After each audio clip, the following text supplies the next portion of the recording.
Man United တို့ဟာသူတို့ရဲ့နောက်ဆုံးအမှတ်ပေးဖလားကိုလွန်ခဲ့တဲ့73နှစ်ကနောက်ဆုံးရရှိခဲ့ပါတယ်။2012-2013ရာသီဟာ Man United fan တွေအတွက်မမေ့နိုင်စရာအခိုက်အတန့်တွေနဲ့ပျော်ရွှင်မှုတွေပိုင်ဆိုင်ခဲ့တဲ့နောက်ဆုံးရာသီလည်းဖြစ်ပါတယ်။ညီပြကြီးစာရဲလက်ဟာ1986ခုနှစ်ကနေ2013ခုနှစ်အထိစုစုပေါင်း26နှစ်ကြာတာဝန်ထမ်းဆောင်ခဲ့ပြီးတဲ့နောက်မှာတော့သူ့ရဲ့နောက်ဆုံးပရီးမီးယားလိဖလားနဲ့အတူအိမ်မက်ကားဆက်ယုံကြီးကိုနှုတ်ဆက်ကြောခိုင်းခဲ့ပါတယ်။2013ခုနှစ်မေလ10ရက်နေ့မှာတော့မန်ချက်စတာရဲ့ပျော်ရွှင်ခြင်းနေ့ရက်တွေဟာတဖြည်းဖြည်းကုန်ဆုံးလာတော့မယ်ဆိုတာတော့သူတို့မသိခဲ့ကြပါဘူး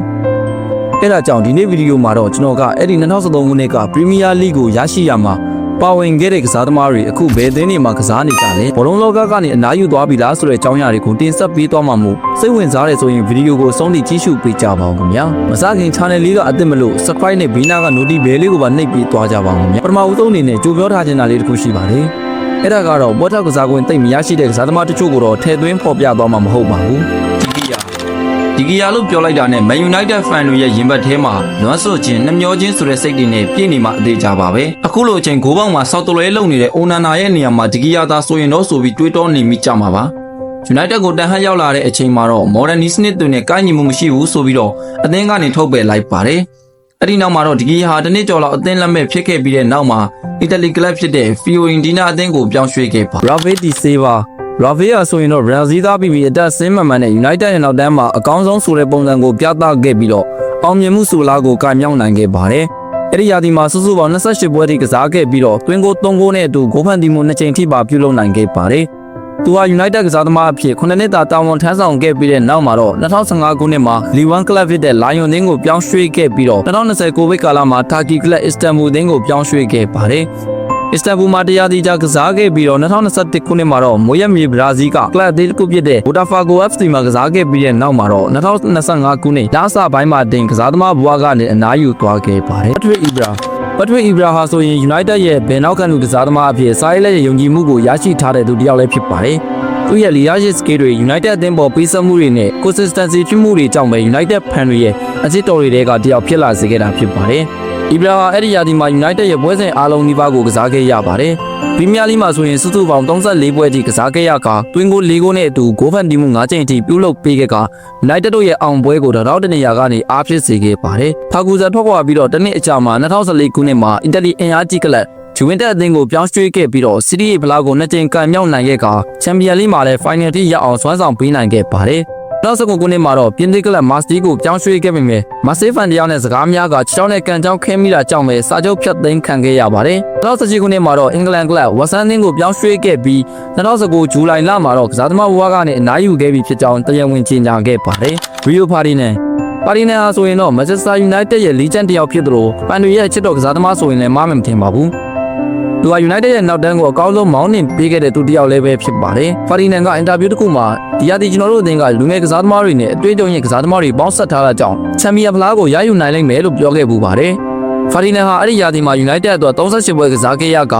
ာအသင်းအတွက်ရောသူ့အတွက်ပါအမြဲမရစေမဲ့ဂိုးတစ်ဂိုးကိုဖာဂူဇန်ရဲ့နောက်ဆုံးပွဲမှာသွင်းယူပေးနိုင်ခဲ့ပါတယ်။ Rio ဟာအဲ့ဒီနောက်2013-2014ရာသီမှာ United အတွက်တရားဒီထက်ကစားပေးခဲ့ကာ12နှစ်တာခရီးစီကြီးကို2014နွေရာသီမှာတူဘီယာအသင်းကို free transfer နဲ့အတူအဆုံးသတ်ခဲ့ပါတယ်။ဒါပေမဲ့ကန်ဆိုးစွာနဲ့ပဲတူဘီယာဟာတန်းဆင်းခဲ့ရပြီးတော့ Rio ဟာလည်းအသင်းကနေထွက်က2015ခုနှစ်မေလ30မှာဆိုရင်တော့ကစားသမားဘဝကနေအပြီးတိုင်နားယူခဲ့ပါတယ်။နီမီဂျာဗီဒစ် United ရဲ့ DNA ကဘာလဲဆိုလို့ရှိရင်တော့ဆာဗီးယားနိုင်ငံသားကြီးလည်းဖြစ်ကပတိန်လည်းဖြစ်တဲ့ဗီဒစ်ကိုလက်မျိုးထိုးပြရမှာပဲဖြစ်ပါတယ်။သူ့ရဲ့ဘောလုံးပေါ်ထားတဲ့ခံယူချက်နဲ့ရဲရဲတင်းတင်းလှုပ်ရဲကန်ရဲတာကြောင့်ပဲဖာဂူဇန်ကြိုက်ဆန်နာဘတ်တယောက်ဖြစ်လာခဲ့ပါတယ်။အရင်ရာသီမှာရရှိခဲ့တဲ့ဒူးရွတ်တန်ရာကြောင့်ပဲဒီရာသီမှာပွဲစဉ်တိုင်းနီးပါးကိုပေါဝင်ကစားပေးနိုင်ခဲ့ခြင်းမရှိခဲ့ပေမဲ့ပေါဝင်ကစားခဲ့တဲ့ပွဲစဉ်တိုင်းကိုတော့အကောင်းဆုံးပေးဆက်ကစားခဲ့ပါတယ်။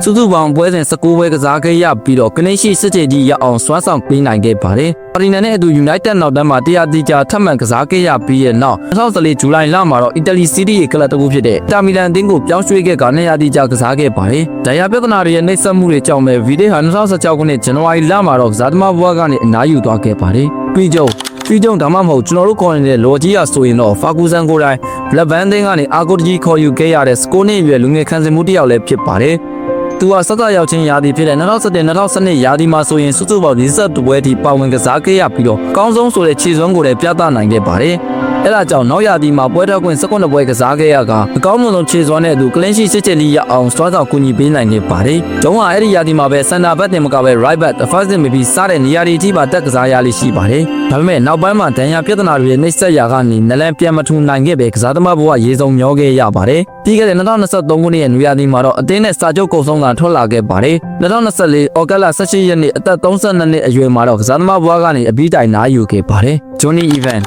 United Academy ထွက်ကစားသမားတအုပ်ဖြစ်တဲ့ Evan ဟာညီပြကြီးစာရဲလက်ရဲ့ခေါ်ယူမှုနဲ့အတူ2006ခုနှစ်မှာအသင်းကြီးစီကိုရောက်ရှိလာခဲ့ပါတယ်။သူဟာအသင်းအတွက်လိုအပ်တဲ့အချိန်မှာသွင်းဂိုးတွေနဲ့အတူအသင်းအတွက်အထောက်ပံ့ဖြစ်စေခဲ့တဲ့သူလည်းဖြစ်ပါတယ်။2006ခုနှစ်ကနေ2015အထိ United အသင်းမှာကစားခဲ့ပြီးတော့စုစုပေါင်းပြိုင်ပွဲစုံမှာသွင်းဂိုး၄ဂိုးထိရရှိအောင်စွမ်းဆောင်နိုင်ခဲ့ပါတယ်။အဲ့ဒီ၄ဂိုးထဲမှာ3ဂိုးတိတိဟာ United တို့အမှတ်ပေးဖလားကိုရရှိခဲ့တဲ့2012-2013ရာသီမှာသွင်းယူခဲ့တာပဲဖြစ်ပါတယ်။23ဝက်ထိကစားခဲ့ပြီးတော့တွင်းကို3ဂိုးနဲ့အတူ United ရဲ့အောင်ပွဲကို1200ကနေပုံဖော်ပြီးပါဝင်အားဖြည့်ခဲ့ပါတယ်2015မှာ United အသင်းနဲ့လမ်းခွဲက West Brom အသင်းကိုပြောင်းရွှေ့ခဲ့ပါတယ်2018မှာ West Brom ကိုတိုင်းစတင်ခဲ့ရခဲ့ပြီးနောက်မှာတော့ Leicester City အသင်းကိုပြောင်းရွှေ့ခဲ့ပြီးတော့ Leicester အသင်းရဲ့အဓိကကစားသမားတစ်ယောက်ဖြစ်လာခဲ့ပါတယ်စုစုပေါင်း121ပွဲမှာ9ဂိုးထိသွင်းက FA Cup ကိုလည်းရရှိအောင်စွမ်းဆောင်ပေးနိုင်ခဲ့ပါတယ်2023ခုနှစ်ရဲ့ဇူလိုင်လမှာတော့ United လူငယ်အသင်းနဲ့သူလေ့ကျင့်ခန်းပြန်ဆင်းနေတဲ့သူ့ကိုEric Ten Hag ကသဘောတွေ့ကတနစ်စာချုပ်နဲ့အသင်းကြီးမှာနေရာပေးခဲ့ပါတယ်။သူဟာအခုချိန်မှာအသက်35နှစ်အရွယ်ရှိနေပြီဖြစ်ပြီးတော့ United အသင်းမှာကစားနေစေ squad member တစ်ယောက်ဖြစ်ပါတယ်။ Chris Smalling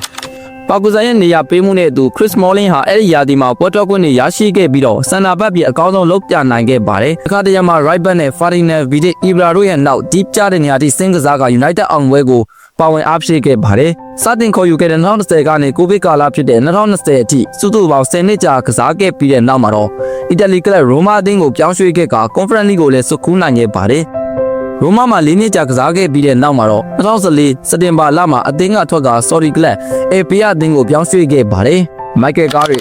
Carrick လို့ပြောလိုက်တာနဲ့ United ရဲ့အတန်တက်ယူသက်သမားလို့အားလုံးကသိကြပါတယ်။အဲ့လိုပြောရလောက်အောင်ပဲသူထွက်ခွာသွားချိန်ကတည်းကအခုချိန်ထိ Defensive midfielder ဟာ United အတွက်ဖာထေးလို့မရသေးတဲ့ဟာကွက်တစ်ခုဖြစ်ရှိနေပါသေးတယ်။ Carrick ဟာအဲ့ဒီရာသီ United ရဲ့ပွဲစဉ်အားလုံးနီးပါးကိုပါဝင်ကစားခဲ့ရကသူ့ရဲ့ United အတွက်ဘယ်လောက်ရေးပါလဲဆိုတဲ့အကြောင်းကိုပြသခဲ့ပါတယ်။အဲ့ဒီရာသီမှာစုစုပေါင်း36ပွဲထိကစားခဲ့ရကသွင်းဂိုးတစ်ဂိုးနဲ့သူဂိုးဖန်တီးမှု၄ချိန်ထိရအောင်စွမ်းဆောင်နိုင်ခဲ့ပြီးတော့အသင်းရဲ့တန်ဖိုးအသက်6ကိုလည်းချိန်ကြီးပေးခဲ့တဲ့ key player တစ်ယောက်ဖြစ်ခဲ့ပါတယ်။ United မှာ2006ကနေ2018အထိစုစုပေါင်း12နှစ်ကြာကစားခဲ့ပြီးတော့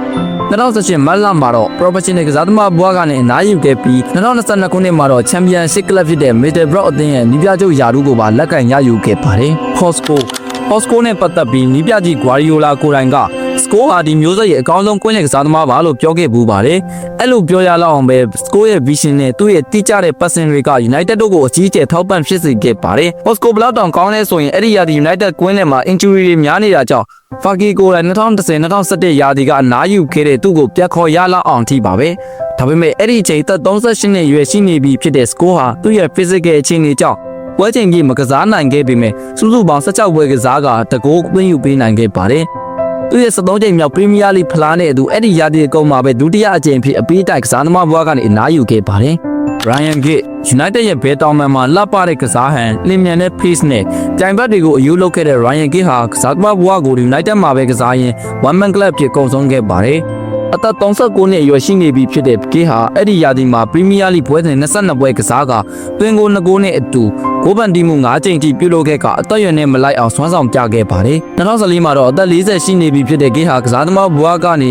ေအပြီးတိုင်အနားယူခဲ့က David Moyes, Louis van Gaal စတဲ့ညီပြတွေရဲ့အောက်မှာ Assistant Manager ဖြစ်လှုပ်ဆောင်ခဲ့ပါတယ်။2022ခုနှစ်မှာတော့ဝေးအသင်းရဲ့ Manager ဖြစ်လည်းလှုပ်ဆောင်ခဲ့ပါသေးတယ်။ Tom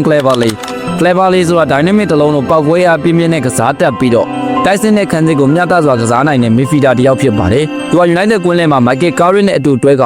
United ရဲ့ pivot ကိုပုံဖော်ကစားနိုင်ခဲ့ပါတယ်။ Cleverley 2012-2013ရာသီ United ရဲ့ main player တစ်ယောက်လည်းဖြစ်ခဲ့ပြီးတော့22ပွဲထိပါဝင်ကစားကသွင်းဂိုးတစ်ဂိုးသွင်းယူနိုင်ခဲ့ပါတယ်။ Silent ရဲ့နားယူမှုကသူ့ရဲ့အခန်းကဏ္ဍကိုလည်းမိတ်စေခဲ့ပြီးတော့United မှာကစားခွင့်သိပ်မရရှိတော့အကြောင်းအငှားထွက်က2015မှာ Aston Villa, Everton စတဲ့အသင်းတွေကိုပြောင်းရွှေ့ခဲ့ပြီးတော့2019ခုနှစ်မှာတော့ Watford ကိုပြောင်းရွှေ့ခဲ့ပါတယ်။ဒီလိုနဲ့2023ခုနှစ်ဇူလိုင်လမှာတော့ကစားသမားဘွားကနေအပြီးတိုင်နားယူကြောင်းကြေညာခဲ့ပါတယ်။ Shinji Kagawa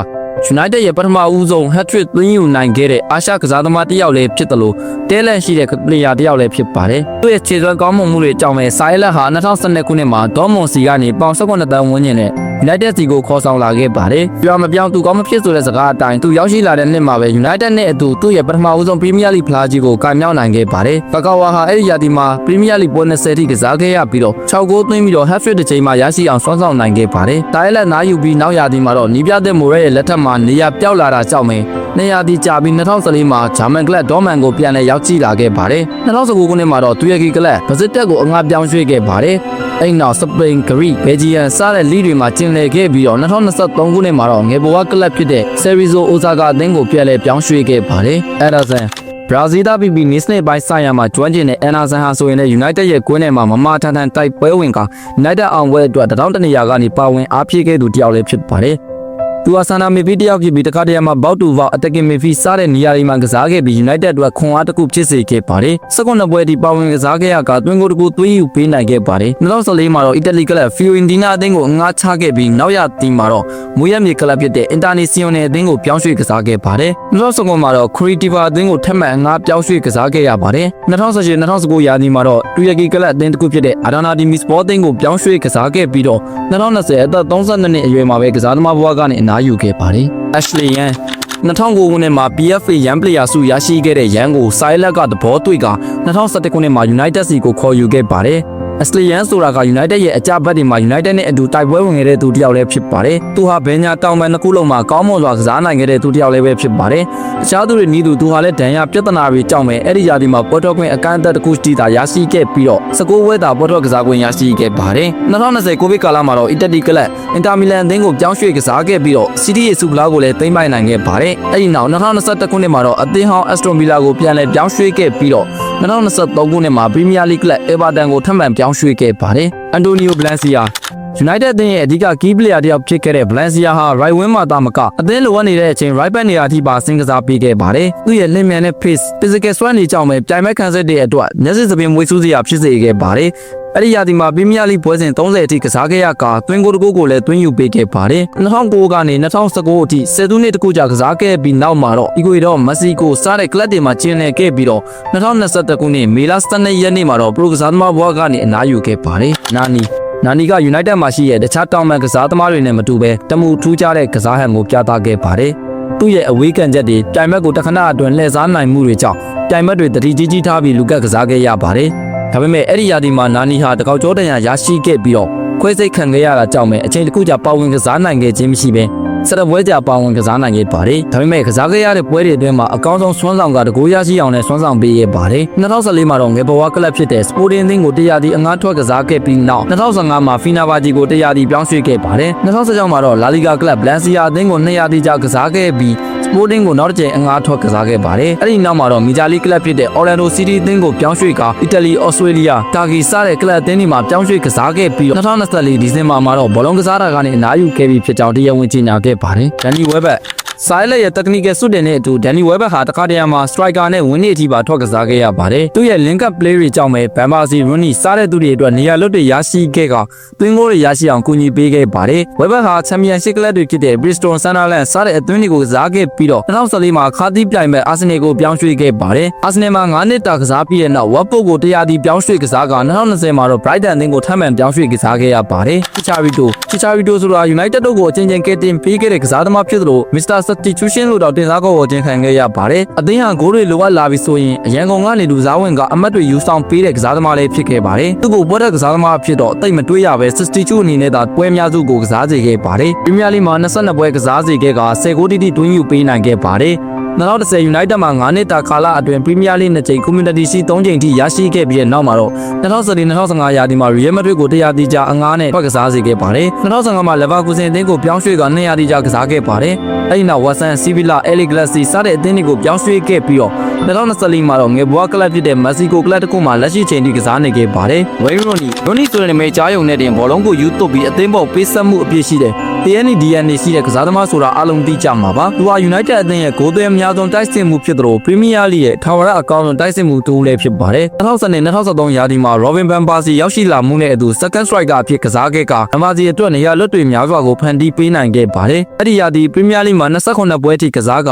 12ဂိုးသွင်း10ဂိုးထိဖန်တီးပြီးသူ့ရဲ့သွင်းဂိုးတွေအဆစ်တွေက United ရဲ့အောင်ပွဲကိုခရီးကျစေခဲ့ပါတယ်ရိုနီဟာ United မှာ2004ကနေ2019အထိ73နှစ်ကြာကစားခဲ့ရပြီးတဲ့နောက်မှာတော့ဘေဘဝကလပ်ဖြစ်တဲ့ Everton ကိုတရားတိကျပြောင်းရွှေ့ခဲ့ပြီးတော့2017-2019 ရာသီမှာ Major League ကလပ်ဖြစ်တဲ့ DC United အသင်းကိုပြောင်းရွှေ့ခဲ့ပါတယ်2019-2020 ရာသီမှာတော့ Championship ကလပ်ဖြစ်တဲ့ Derby County ကို Player Coach အနေနဲ့ကန်ရွယ်ခဲ့ပြီးတော့2021 ဇန်နဝါရီလမှာတော့ကစားသမားဘဝကနေအပြီးတိုင်နားယူကြောင်းကြေညာခဲ့ပါတယ် Robin van Persie United ကိုပြောင်းရွှေ့တာနဲ့ပတ်သက်ပြီးတော့ van Persie ကကျွန်တော်စူလာတွေလိုချင်ကို United ကိုပြောင်းရွှေ့ခဲ့တာဘာလို့ပြောခဲ့ဘူးပါတယ်ဒီလိုနဲ့ van Persie က2012မှာ United ကိုပြောင်းရွှေ့ခဲ့ပြီးတော့အဲ့ဒီရာသီမှာပဲ United နဲ့အတူသူ့ရဲ့ပထမဦးဆုံး Premier League ဖလားကိုရရှိခဲ့ပါတယ်